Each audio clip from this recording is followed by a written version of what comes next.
just a little.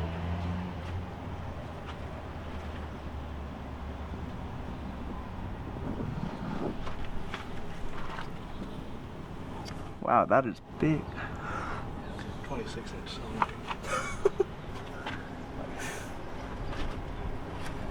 Cause like you can see all the riveted sheet metal put together, but Yeah, it's covered up with a sheet metal wrapper. yeah. Well, Wow. Next time we inspect the boil, we'll probably remove all the sheet metal. Maybe make it look nicer.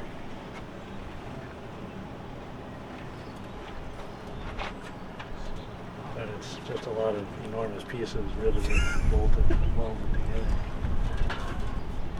Yeah, this engine got a whole new firebox Huh. about 20 years ago. So every one of those fasteners you see on the firebox. I don't know.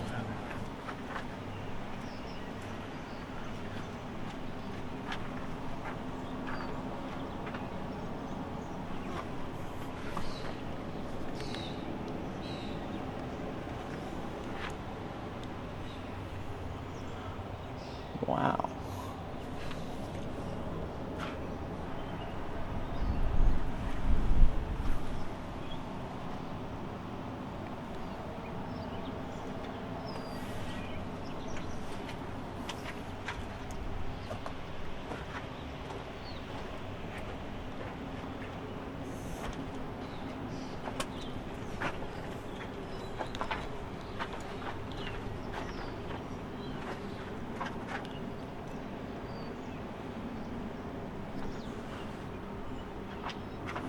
That's the leaf spring.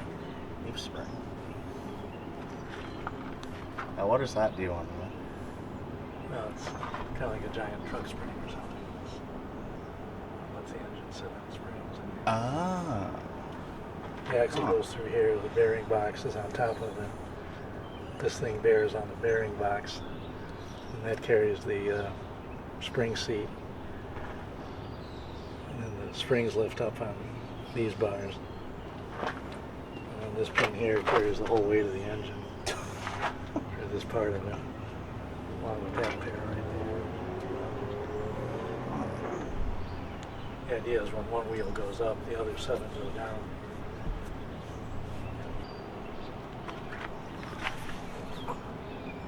But all these little pins, some of them are getting really badly worn. Wow.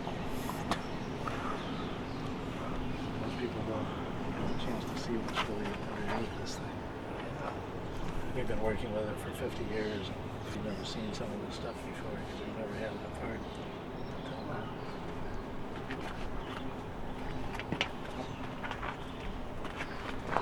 When was this one built in? 1941. So it's one of the very last. You only saw the last one went to 1949. Huh.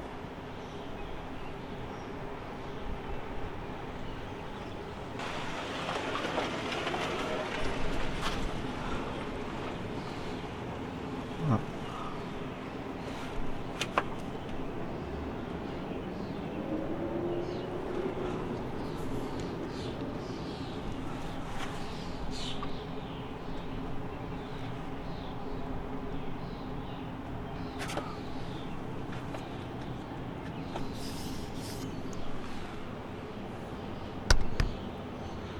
What's the cotton-like stuff? Like in that hole? That's just insulation. Ah.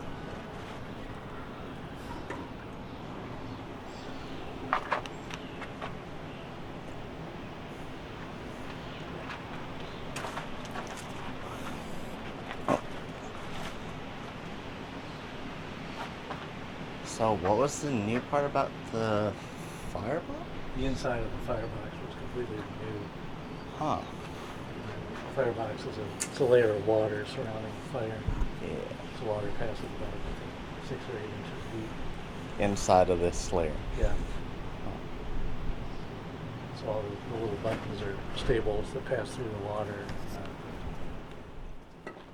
And at the bottommost row are rivets where the new sheet was welded on.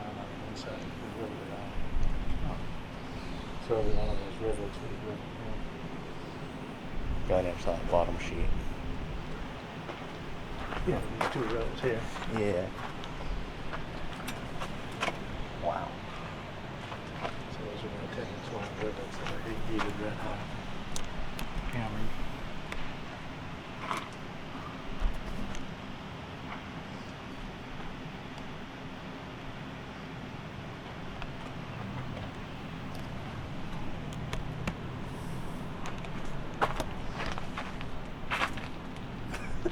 I'm just barely tall enough. Wow.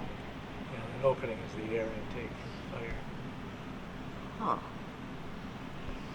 And the bottom of that is the ash pan.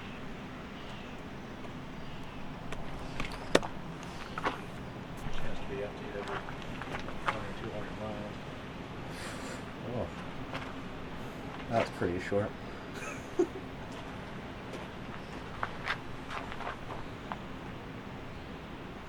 What are the umping holes on the side? When it was new, there was a steam nozzle that pointed in each of the three openings. So like to come out the side? No, it blew inward into the fire.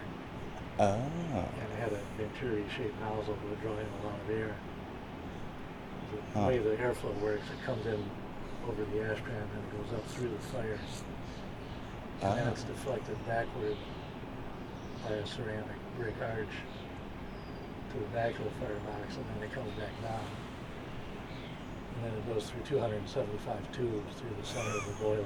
And then they open up into the vacuum chamber at the very front, where the steam exhaust draws the air up with it up through the stack. And the little holes of nozzle virtually Help the process. squirt in the flow of air to disrupt the flow and slow it down. Oh. So that more of the burnable part of the coal would be burned before it got into the tube.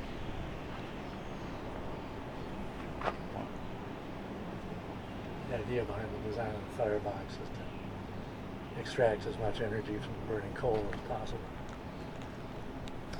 which an engine like this is about 8% of the available heat. The other 92% was waste. Because that's not the running plane, right? Oh, the running board? Yeah, running board's Yeah, that's it up there. That is? Wow. Yeah, the steps are missing. Huh. But, firemen would walk up the steps on the front, open the lid to the sandbox, and fill the sandbox.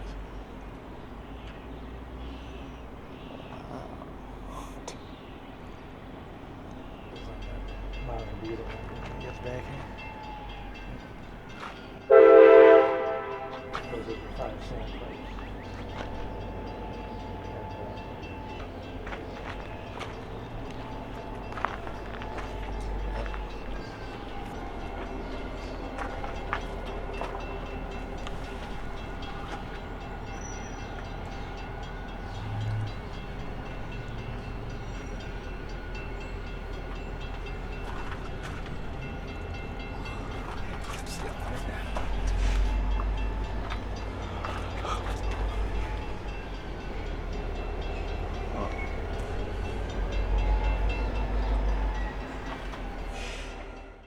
Well, we were shooting for last August, but there were a problem.